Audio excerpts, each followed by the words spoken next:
سپاس و درود به همگی شما. سپاسگزارم. مرسی. Thank you. Thank you so much. Ladies and gentlemen, good afternoon. Mr. Ramzan, Dr. Ganji, members of the Nufti Board of Directors, thank you for having me. It is a pleasure to be back with all of you and to speak for the first time at the Iran conference. I would like to begin by commending Nufti on the remarkable progress it has made in the past few years. As recently as 5 years ago, the Iran conversation in Washington, D.C. was dominated primarily by the Islamic Republic's nefarious lobby and secondarily by fringe groups. In only a few years, those two well-funded, state-backed interest groups were given a run for their money by an underdog, Nufti. Now, finally, there's a true and honest voice for Iranians in Washington. You should be proud of what you have accomplished, but there's much more to be done. Our challenge today in the fight for Iran's liberation is not only political, but also economic.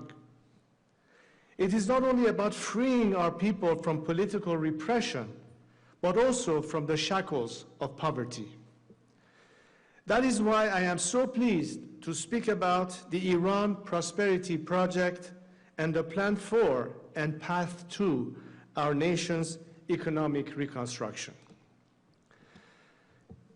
Nearly half a century ago, Khomeini, ever eloquent, defined the Islamic Republic's economic strategy by proclaiming that economics is for donkeys.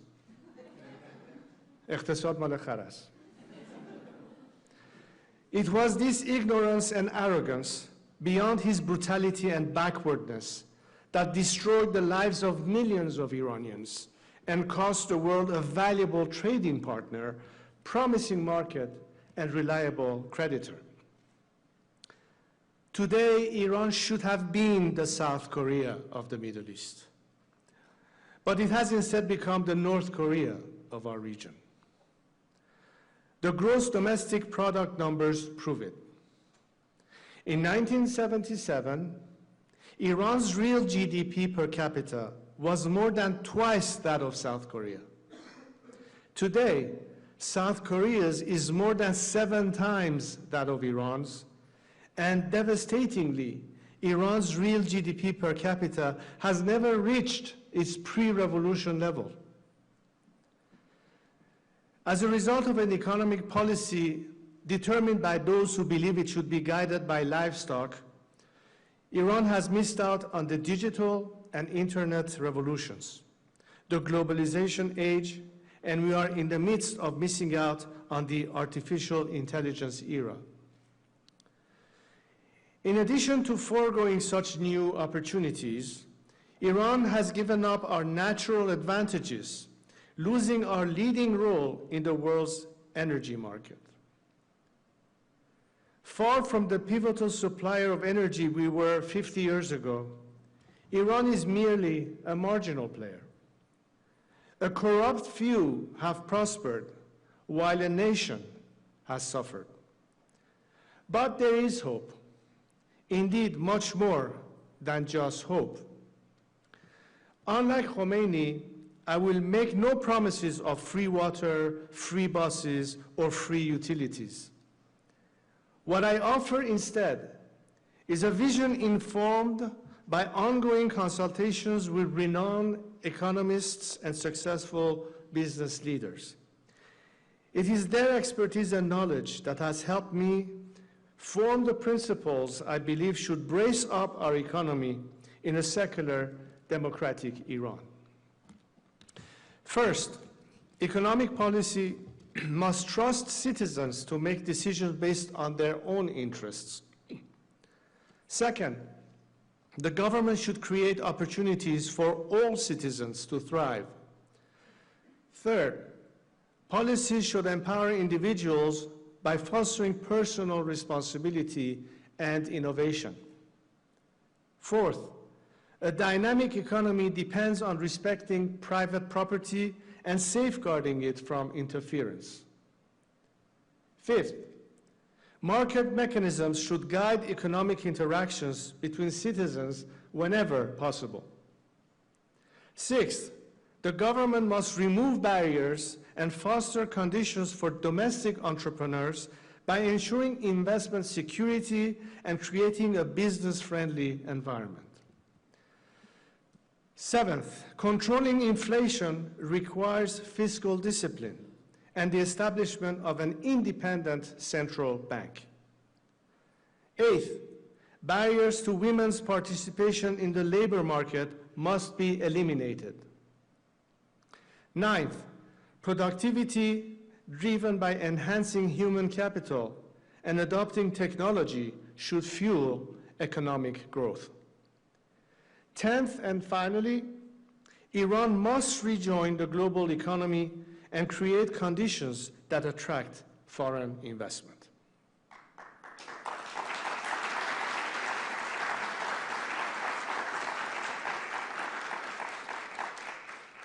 There are existing international protocols, organizations, and fora that provides the framework for Iran to immediately and effectively re-enter the global marketplace, including the Financial Action Task Force, the International Budget Partnership, the International Labor Organization, the Multilateral Investment Guarantee Agency, and the Stockholm Arbitration Institution. In order to rebuild our economy, restore prosperity, and revive our nation, Iran does not need to reinvent the wheel. But we do need to abide by the economic principles that have helped other countries and regions to achieve economic revitalization.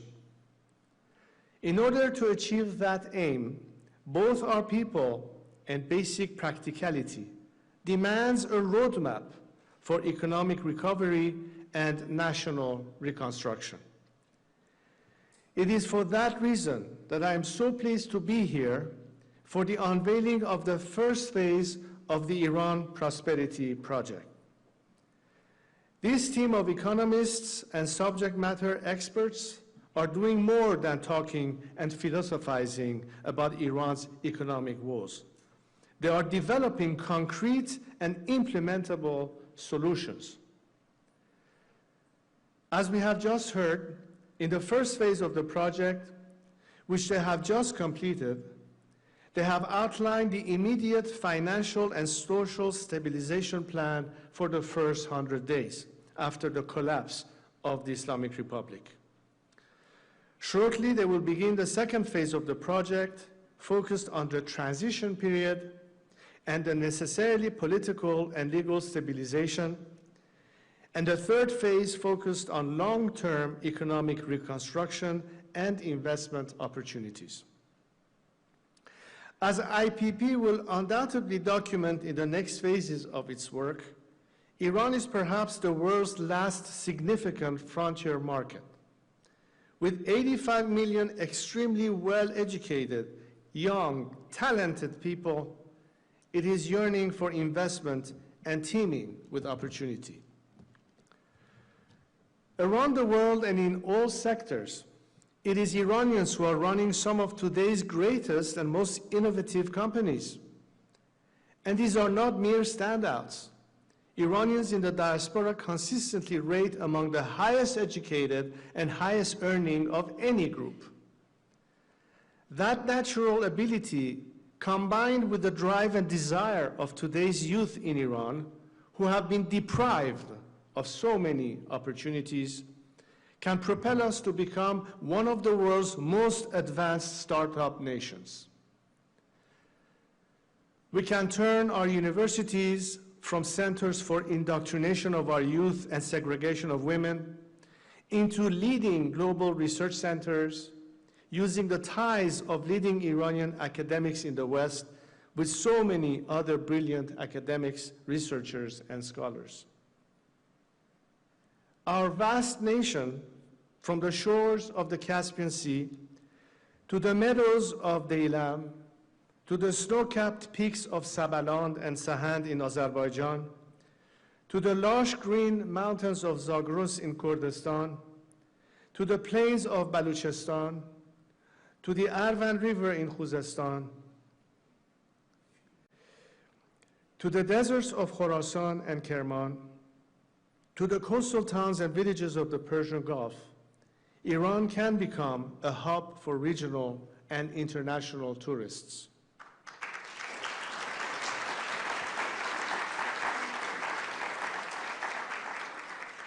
Of course, we need not turn our back on oil, natural gas, and petroleum industries. But instead of using it to fund terror, death, and destruction across the region, we can use it to invest in our people, rebuild our nation, and diversify our economy for the long term. Iran's greatest untapped resource isn't oil. It's the talent and drive of its people. And all of our people must be able to thrive.